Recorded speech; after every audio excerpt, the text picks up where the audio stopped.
Hey y'all, how are you doing? I'm great. Thank you so much for asking. It's me, Kim, and I'm back for another newsletter exclusive podcast. If you're encountering this podcast anywhere other than my newsletter, head on over to KimberlyNicoleFoster.co. The bulk of this podcast is going to be about Angel Reese and the discourse. I'm just so tired of the discourse. Are we ever going to move past this particular narrative around her? Okay, but before we get into that, there's just a couple of little random things that I wanted to talk about. Did y'all see the post that Justin Bieber put up that was supposedly celebrating Hailey Bieber getting the cover of Vogue? Where he said something like, "Congratulations. I remember during that one fight, I told you you'd never be on the cover of Vogue, but LOL, I was wrong." Oh my God. Something ain't right with Justin Bieber, y'all. I mean, that has clearly been the case for a long time, but we just get more and more evidence every single day. How embarrassing. And I know that Hailey Bieber has reflexively been like, "Y'all need to get out of my marriage." But that dynamic, y'all know that that dynamic seems very odd, very strained. It's giving forced. I know that she is a new mom, so wishing her all of the best. But Justin Bieber just does not seem like he's in good health mentally, emotionally. I've heard rumors about the finances. I don't know. We got to abandon child stardom. That's what this is bringing forth for me. Justin Bieber never stood a chance to be any kind of normal person, well adjusted person because he was forced into being a star and fulfilling other people's fantasies and desires from the time that he was really young. I think there is a reason why a lot of the child stars that we see are just profoundly fucked up. I really thought about articulating these thoughts in long form after Liam Payne's death. I just think, no, I'm against it. Anytime I can, I'm going to say I am against it. And Haley, girl, good thing Rhoda is doing well. She has her own money. So if things get bad, she can pull that ripcord because I don't see it ending great. I'm just saying it doesn't seem to be on a great trajectory with those two. Imagine you can't even celebrate your first Vogue cover in peace because your husband is on the internet embarrassing you. Ew. Ew. All right, let's talk about Angel Reese versus Caitlyn Clark. The article I'm going to reference today is from The Guardian. It's called "The Caitlyn Clark Angel Reese Rivalry is Becoming a Mirror for American Bigotry." The WNBA stars are helping drive record setting interest in the league, but the conversation distracts from other players and brings in unwelcome ugliness. I was drawn to the Clark Reese story, not because I'm particularly interested in sports, girl, I am not, though I have been keeping tabs on the rise of both women's college basketball and the WNBA. In fact, I came to Angel Reese in particular, what was it, a couple of seasons ago when LSU was on that run? Girl, I got on that bandwagon just in time to see them win. I'm very compelled by the drama of sports. It was interesting to hear about the backstories of all of the women on that team and also the craziness of Kim Mulkey and the friction that caused. But that's when I was like, oh, there's some stars over here. And then, of course, you can help but learn about Caitlyn Clark because she was having such a spectacular season. But that was, I mean, the juxtaposition of the almost lily white Iowa team. There might have been a couple of mixed girls on there. Them versus the very black and charismatic, because there were a lot of personalities on that LSU team.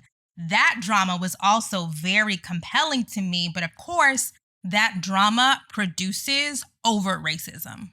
And that dynamic has persisted even as the women have moved on from college into the WNBA and their professional sports careers. And that brings us to last weekend.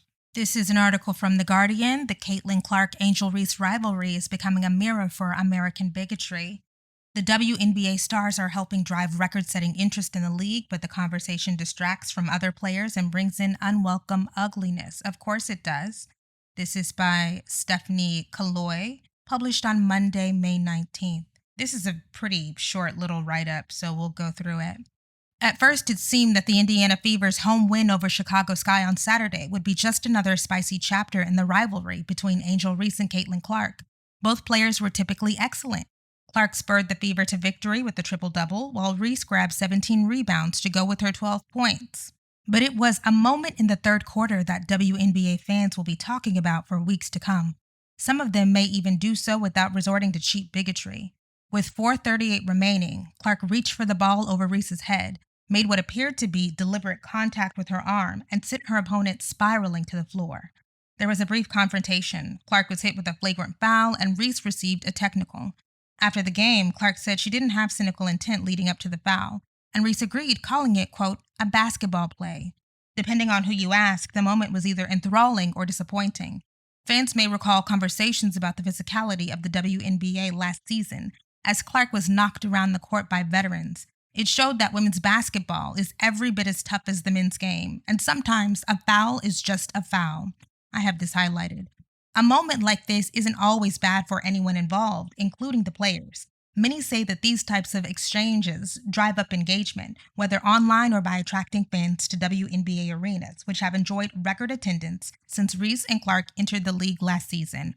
Why do I have that highlighted? Because these kinds of moments draw interest and ultimately dollars via ad revenue, merchandise sales, exposure for the women. We're at an all publicity is good publicity time. Attention is the ultimate currency. So if it gets people involved, if it gets people invested, that ultimately could be a positive thing for the league. Speaking of that, I subscribe to these roundups of long read articles. I subscribe to like 3 or 4 different curations, aggregators of the best long reads of the week. And one of them contained a pretty short write-up about the relative lack of interest from the sports books in the WNBA and what that signals and why. Now, I am actually anti-gambling. I think a lot of people are ruining their lives over the proliferation of gambling, but they're using gambling, because that is an American pastime, as a measure for the economic viability of the league.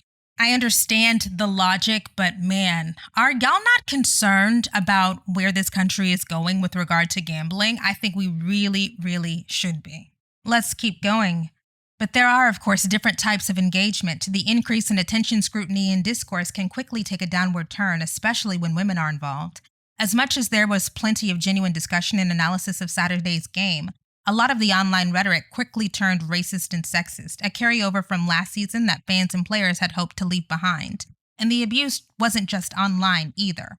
Oh, yeah, and to circle back around to the gambling thing, there was an interesting comment under that article about the WNBA, if gambling does become more normalized in the league, needs to be invested in protecting the women, because when people's money gets put on the line, the stakes are raised and the threats increase. If we're already seeing threats and harassment, imagine what it's going to be for a league where the women make relatively little money when people start betting a whole bunch of money on outcomes. Okay, returning to the article, I have this highlighted. On Sunday, the WNBA announced the league is investigating, quote, alleged hateful fan comments that occurred at the game. Quote, the WNBA strongly condemns racism, hate, and discrimination in all forms. They have no place in our league or in our society. We are aware of the allegations and are looking into the matter, the league wrote in a statement. The league did not mention any specific player in the statement, but the Indianapolis Star reported that Reese, who was loudly booed throughout the game, was subjected to racial abuse from the crowd.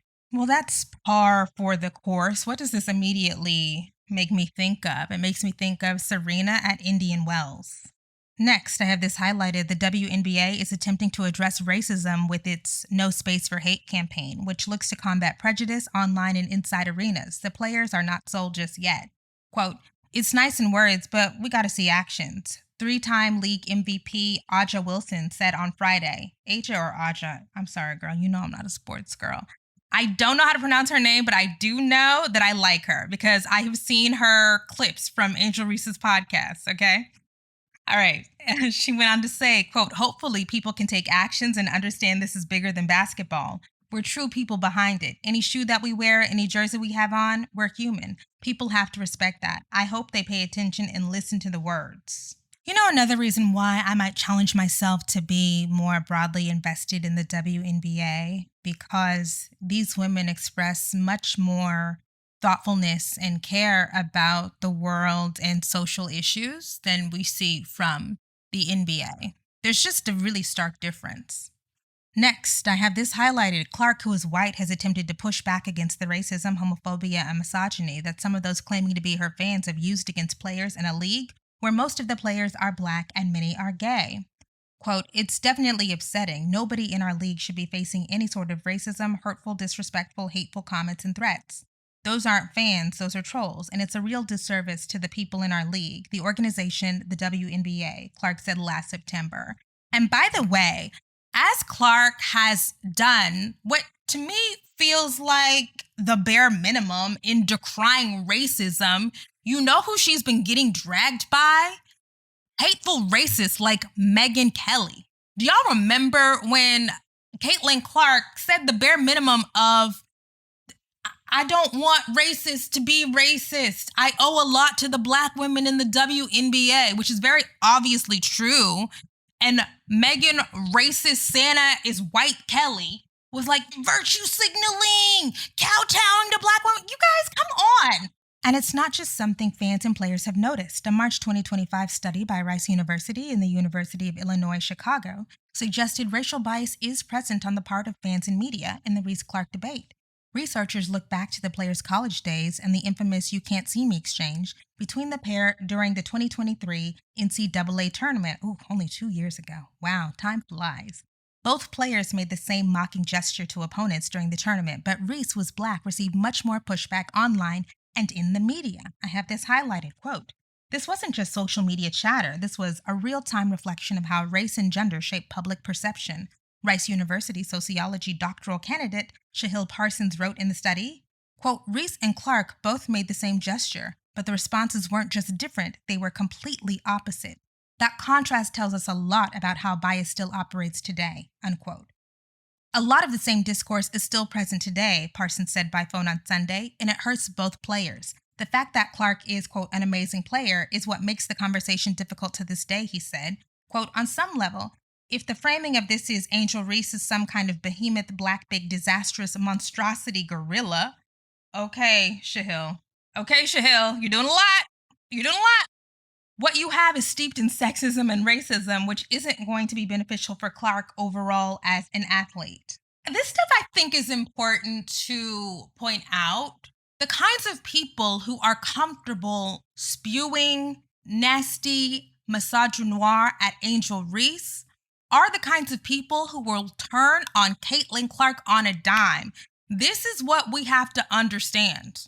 People who are comfortable directing nastiness and epithets at one group will turn on another group that you might be a part of at the drop of a hat. You're not insulated. At any rate, that's enough of that backstory. I find it interesting that both Clark and Reese were compelled, despite the tension clearly on the court after the moment happened, to play down the moment, particularly the racial politics of the moment.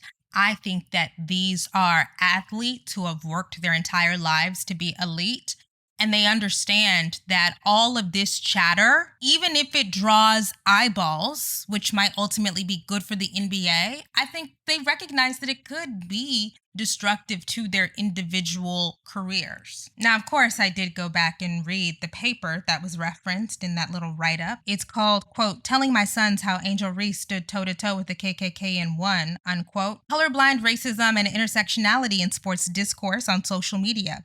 Y'all know, if I don't do nothing, I'm going to read something, read a paper, read an article, read a chapter, read something. I like context. Essentially, what the study was about was the identical gestures, the John Cena, "you can't see me" hand face thing that both Caitlyn Clark and Angel Reese deployed during the 2023 NCAA women's basketball tournament. They ended up facing each other in the championship. LSU won. Angel Reese did that gesture in Caitlyn Clark's face, and the researchers looked at the reactions to those tweets on Twitter, and they compared the kind of responses that Caitlyn got throughout the tournament when she celebrated with the John Cena "You Can't See Me," and the kind of reaction that Angel Reese got when she won the entire thing, right? The pinnacle of her college basketball career, and she celebrated by doing the exact same thing. Okay. Was there a different reaction for Angel Reese? Yes, of course there was. Of course there was. So the researchers took a look at the different kinds of responses and used them to talk about how colorblind racism and gendered expectations structure public discourse toward Black female athletes. Now, there's some important things. It's not just that people are using social media platforms to perpetuate racist and sexist abuse. They also find that people are using those same platforms to push back, to resist that racism and sexism. These are findings that seem very, well, extremely obvious, especially if you spend any time on social media. What I appreciate about scholarship like this is that it helps those of us who see these things and know them to be true, not to be gaslit. I don't think any singular paper is the definitive study on anything, but it's useful to have systematic, rigorous research in peer-reviewed papers in order to help ground our commentary about this stuff. A lot of this is feel and intuition, but it is useful to have empirics as well.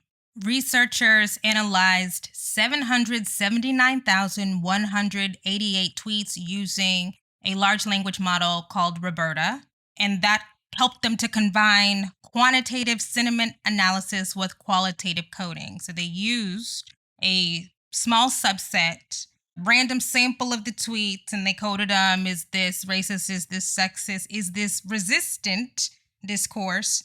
What is the tweeter saying about how they feel about each person? And then they use that to create a structure for analyzing hundreds of thousands of tweets. So shout out to AI. And what did that analysis uncover? It uncovered that Angel Reese received significantly more racist, sexist abuse, much more negative commentary about her gesture at the championship game than Clark did. And the kinds of response that Angel Reese got centered around this idea of class. You're classless. You're a hood rat. You're trashy. How tasteless. But why? When Clark did it, she's just a fierce competitor. That's what we expect. That's what we want. That's literally what y'all breed. Because I'm not a sports girl. That is what y'all breed in those sports people. Oh, athletes. That is literally that kind of destructive. Oh, well, let me not editorialize too much. But I will say some of that mentality does become destructive.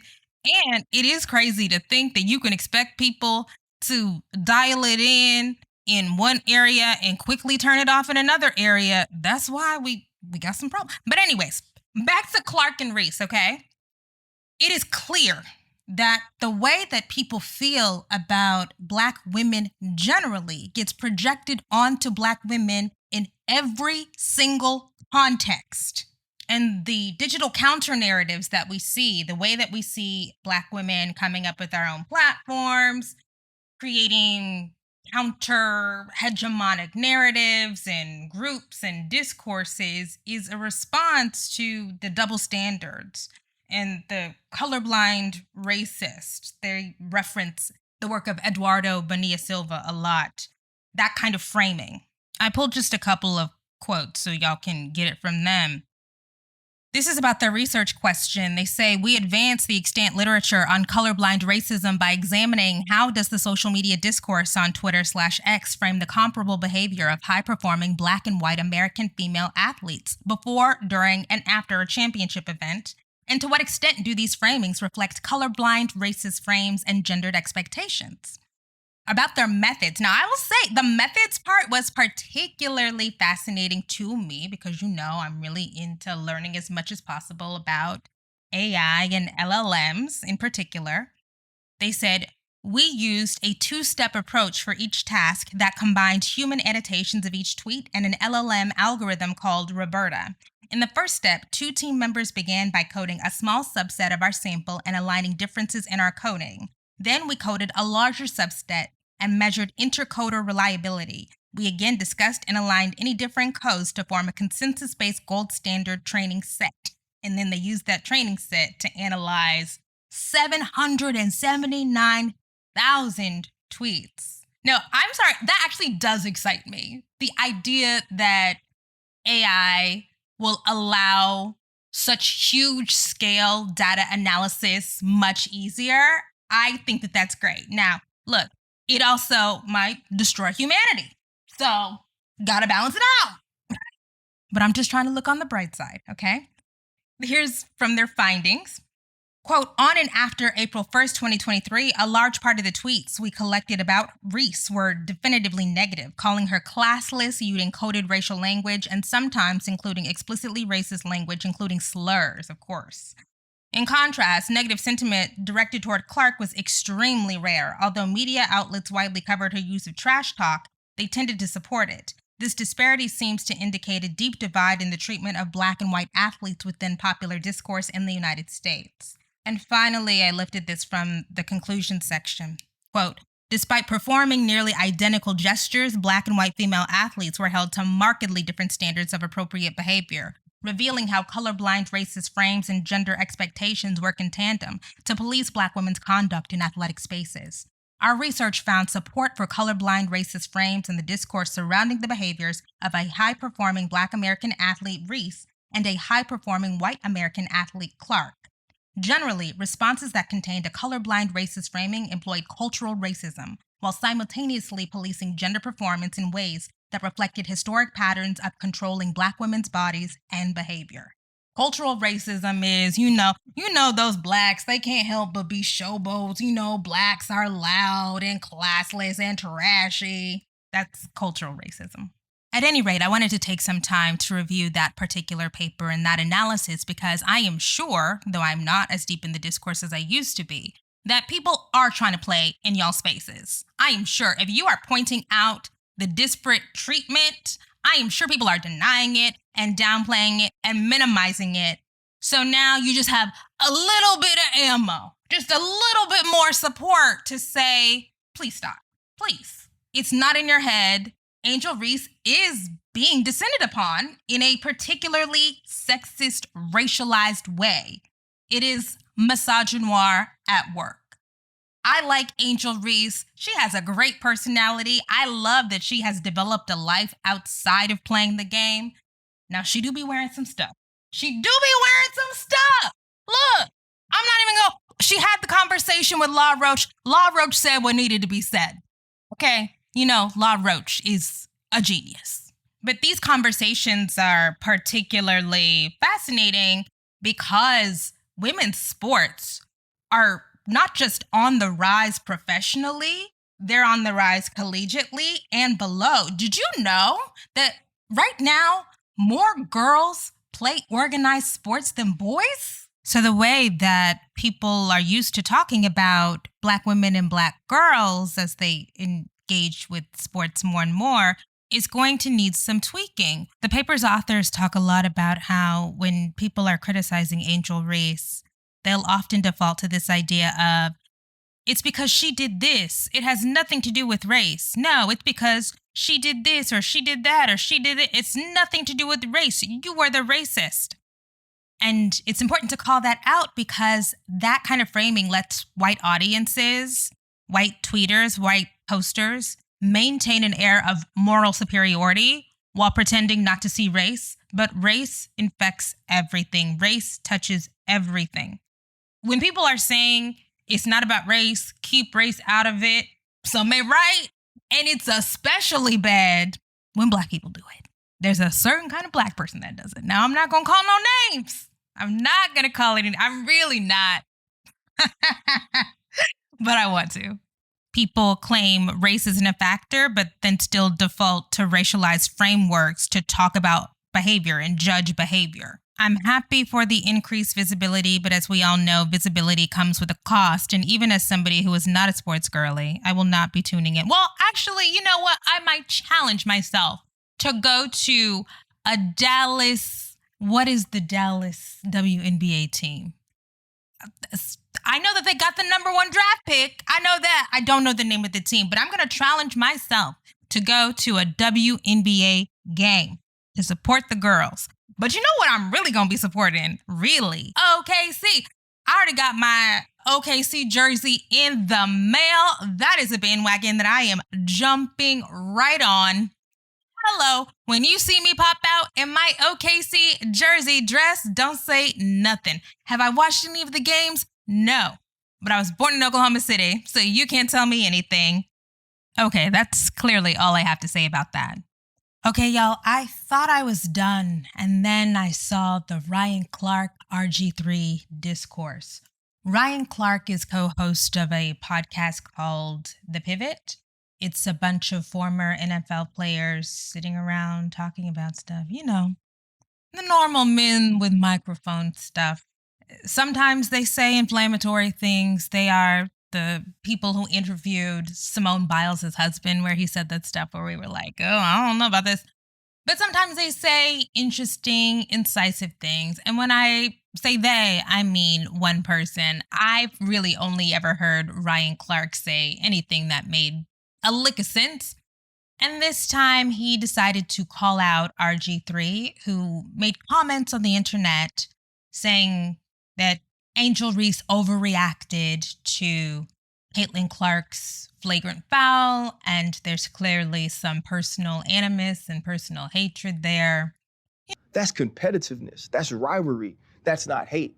And so now, though, when RG3 jumps on to the hate train or to the angry train, and now follows along with what we saw from Keith Olbermann, what we saw from Dave Portnoy, as they poured on to Angel Reese to make her the villain in Caitlyn Clark's heroic or hero story. Right.